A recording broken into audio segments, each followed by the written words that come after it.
Yo, it's your boy Travis Shabazz. I'm here solo dolo because the rest of the Pay Dirt fam abandoned me today, but that's all right. We're going to hold it down. I won't hold it against them. We have a special live stream for the early slate on this Independence Day. America, this is going to be quick. I know lock is at 105. I want to leave everybody, including myself, at around 45, 30 minutes to build.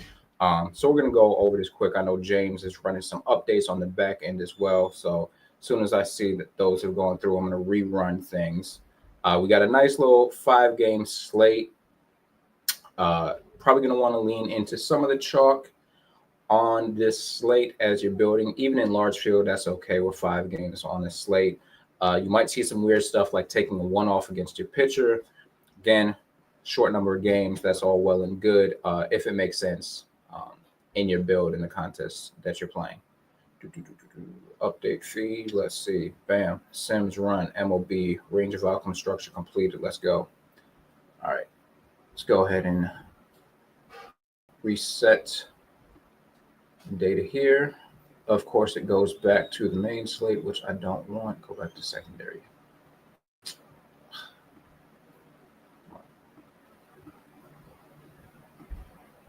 Let's try this. Boom. There we go. I mean, it didn't change much. The Mets are still popping. That's crazy. Independence Day with real American dollars wagered on the Mets. What's not to love? So, top of the range of outcomes sorted by 8+ runs, we got the Mets with 37.6, which is like wildly high. Like anything over 25 is like you should probably just start your bills with this team. Then you got the Yankees, you got Tampa Bay down here, and then you basically have a log jam with the rest of these teams in here. Cubs, Phillies, Cards, Twins. Listen, you can make a case for any of these teams. None of them are terrible. None of them are particularly great. When you get situations like that, personally, I would just lean on ownership and play it that way. So, for example, if you look at the Cubs here, right, they don't grade out great, 18.6. I heard there is wind in Wrigley. Is that a thing? Right? They're in Wrigley? Yeah, they're in Wrigley. Okay, so wind in Wrigley. I get it. They are massive chalk, though. We have them projected for a bajillion ownership. But if you're playing some low-owned pitchers, like it makes sense, right? You can go ahead and play them. If I switch this range of outcome models from the simple to advanced view, and we take a look at average salary, we can see, I believe they're the most expensive average salary on the slate. That's nuts. Listen, if you're playing low-owned pitchers and you want to lean into some chalk, particularly if you're in a smaller field contest, like you're in the 121, the $44, those types of contests, like I get it, but paying significantly more on average for the Cubs as chalk when they don't project great over the Mets or the Yankees, no say, man, no say. I personally will not be doing that, but to each their own. Some people like cucumbers, some people like pickles. If we check out pitchers, this is interesting, right? So, Jesus on this fine Independence Day is projected far and away the best in our models. He's going to be owned, but about half the ownership of Wu, who's going to be massive chalk in a phenomenal matchup versus the Pirates, who just suck, and suck some more. Sorry, Warren Burner, but God, they suck. Given this, like, this is another thing where like Wu doesn't project great, right? But in small field, this man's going to be like 65, 70% owned. You can play him and tilt if he gets rocked or whatever. But the reality is at 70% ownership in a small field contest, it absolutely does not matter what he does. Like, you are fine. My thoughts on Yankees and Reds, like together or just like each of them individually? Yankees, I love, to be honest, but I'm also like a biased Yankees fan, so take that for what it's worth. They rate, fine, right? 8 plus 23%. They're right there. They're going to be low owned, or low-ish owned, right? It's 5-game slate. So take ownership with a grain of salt when we talk about like who's chalk, who's low owned, etc. But they're going to be at most like the 4th highest we have them projected at, right? We have them behind the Cubs. We have them behind the Mets. We have them behind the Rays. So, yeah, I love Yankees at that ownership. There's different ways you can play them too. I know it's scary. Like, we all love Aaron Judge, all rise. He's like one of the best hitters we've seen. But, don't be afraid to leave him off this stack. I should probably check like who's actually confirmed in and who's not. Who are they rolling out today? Of course, the solver isn't updated. Let's update this real quick. We still don't have it confirmed. Boo. What do we think they're going to have? All right, fair enough. They're facing the righties, so we should get the lefties. So, doing something like Rice, Grisham, Belly, Jazz, and like whoever else. Like, you can do that. Just stack 5, just skip Judge. It leaves you a little bit more salary, particularly if you want to pay up at pitcher, right? If you are eating the chalk with Woo, right? But you're like, you know what? Let me go ahead and do a combo of Luzardo and Woo, right?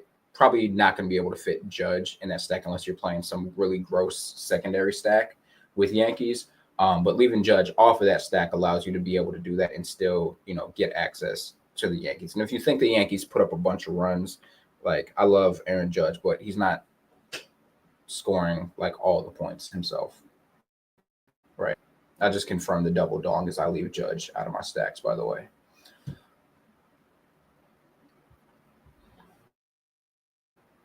All right, let's hop over to the Sims. Let me just reload the data. Oh, Reds. I'll get back to the Reds in just a second. Just run this and then I'll hop back over.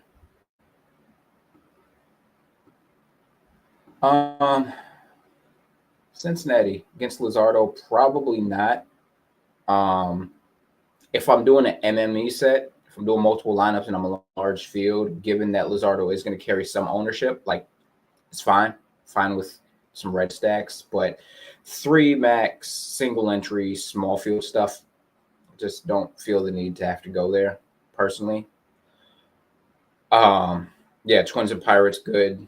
DraftKings run, I'm assuming that's like our value metric. Yeah. I would agree. Pirates are probably the nuts in small field, to be honest with you, right? Just 5-man, then stack them with whoever you want. You could probably, 5-man stack Pirates, play Luzardo, throw in like mini stacks of like Met, Alonso, Lindor, or like Jazz, Judge. Like, you can just go nuts with like who you can fit, considering how cheap they probably are, and just let it rip. The Phillies are interesting to me. Abbott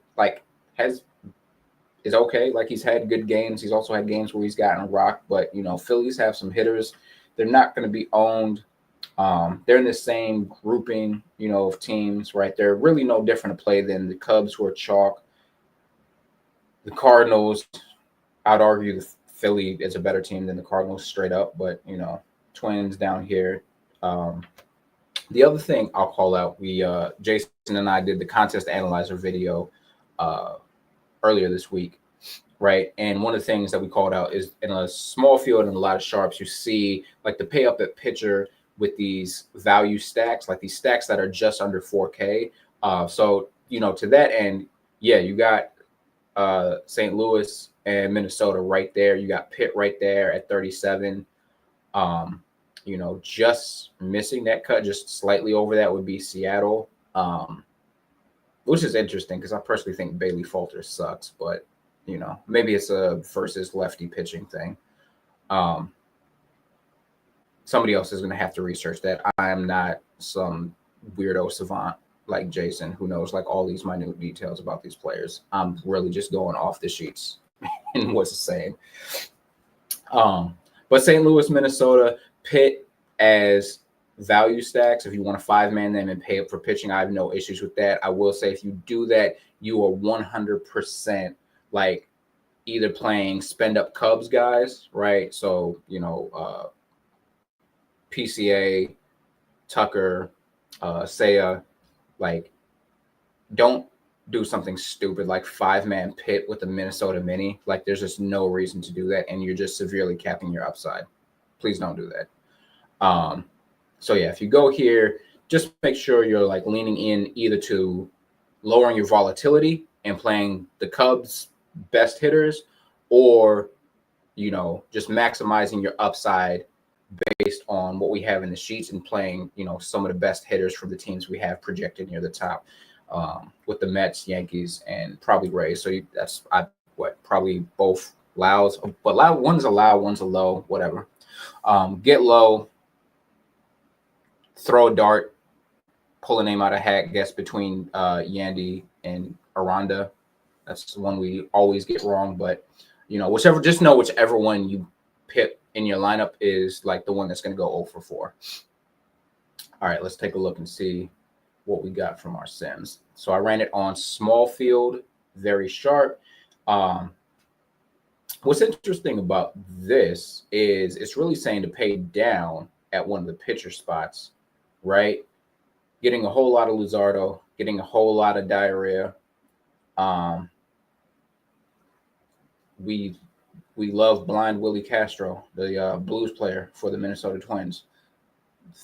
Nemo makes sense. Nemo has been on a heater too, right? So you see like 100% prioritizing Lindor at shortstop, prioritizing Willie Castro at second base. Really in love with the Mets, Twins, or not Twins, I'm sorry. Mets and Yankees, no surprise. And yeah, it looks like it's just giving you that pay down option at pitcher to fit those top guys in. Cabrian Hayes listen, his baseball cards were dope, but in real life, I don't know about that guy. He's kind of ass. Let's go ahead and run this on large. I'm gonna put average. Just be mindful when you're running the sims on large field. Sometimes we have a great community. If you are not in the Paid Discord, make sure you go hop in. There's by far one of the best DFS communities you can be a part of.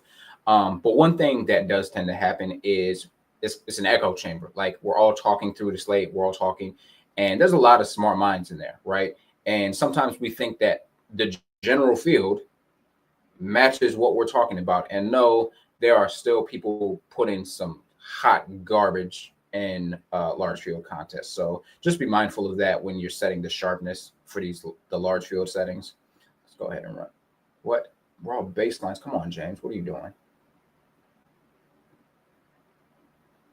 All right, that's more like it.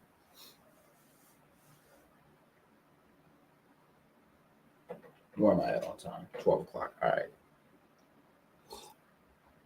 If you have any other questions, go ahead and post them now. I'm going to try and get up out of here in about the next 5 to 10 minutes or so. We'll take some viewer questions while that's running. Good God. Sims weren't working for me earlier. Really? That's unfortunate.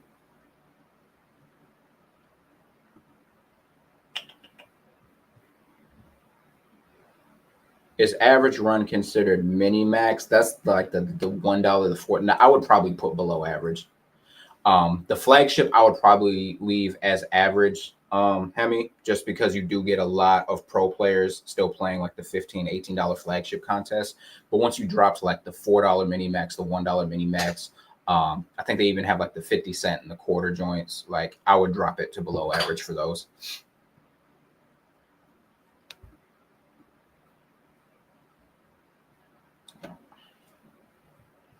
We are just going to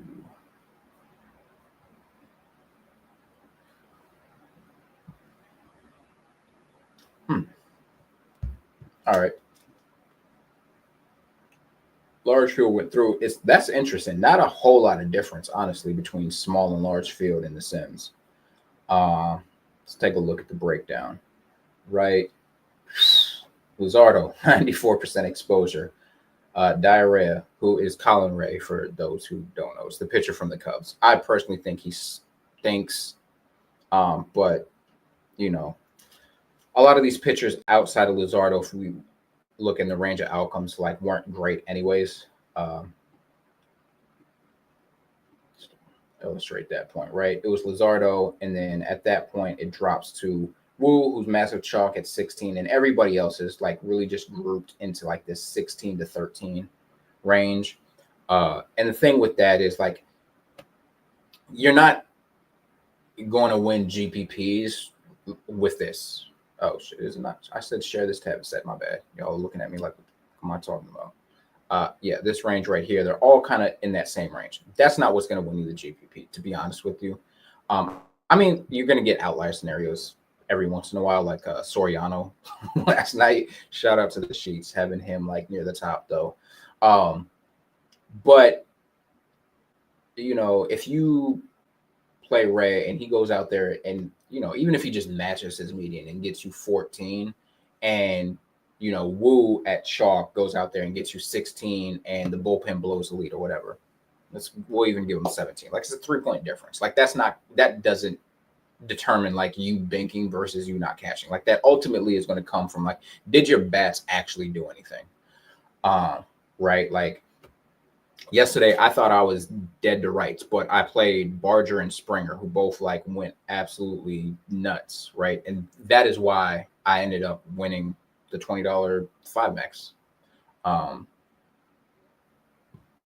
But at the end of the day, like your GPP upside is going to come from your bat. So don't get too hung up on the pitchers over here. So the fact that Colin Ray is in the same range as Zach Little, Andrew Abbott, and Brian Wu, he's going to show up a lot just from a point per dollar standpoint because he's 6,500, right? And you can play him.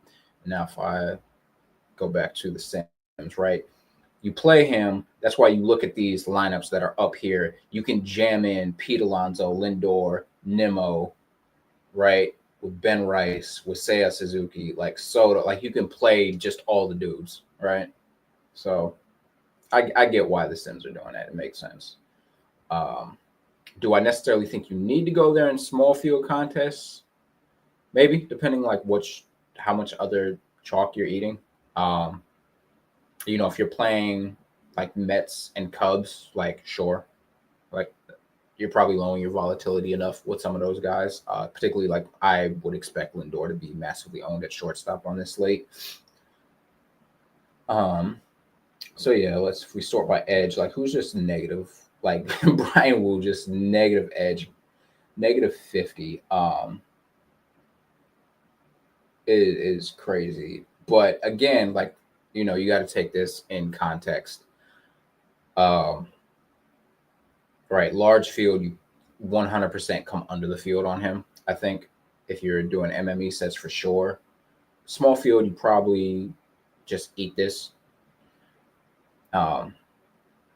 And get different elsewhere. David Alexander, what strategy would you use for the $4.20 max on DK? Personally, I am one who tends to like have like a tighter pool, so I probably really limit my exposure. I don't know that I would all out fade Wu, but I would definitely have most of my exposure at that price point going to Luzardo instead. And then I'd probably mix it up between Colin Ray and Bailey Falter in that cheapish range. I would definitely be underweight on Brian Wu. And then, you know, stacks, I would just leave it as I would just match what we have in range of outcomes, right? I would be heavy on the Mets, heavy on the Yankees, heavy on the Rays. I would definitely hedge myself with Ray and probably Luzardo as well. Give yourself a couple of lineups, you know, out of 20. When I say a couple, like, you know, out of that 20, maybe you have 3, right, that are dedicated to that's dedicated to like a red stack and a card stack, right? So you have like, you know, 1 red stack, 2 card stacks just as a natural hedge. And everything else, you're just like really concentrated on just what we have in the sheets is the best plays. Going over the team exposures, right? 58% Mets is insane, but just a testament to how well they're rating in the models. And who was trolling this? Was Jeremy trolling this? Like every time he plays, they're just like complete trash. But yeah, like at this point, like small field, I would probably I would still eat the Woo chalk, start with Woo Mets, and then go on from there. Cubs only showing up 4% of the time. Like really the three you see are Mets, Yankees, Rays, which, that's what I said for the 20 max, right? Just keeping it on that exposure stack size. What do we got? 5 players, 24%, 4-man. So, 4-man, 5-game slate, 4-man's much more viable in my opinion. 4-3-1, 4-2-2. Completely fine as a build. 5-man's, obviously the tried and true gold standard. But don't try and get cute with like home run parlay builds. It's just don't do it to yourself. I think we're good on questions. Let's go back to the range of outcomes. I'm just interested to see what we got in the optimals.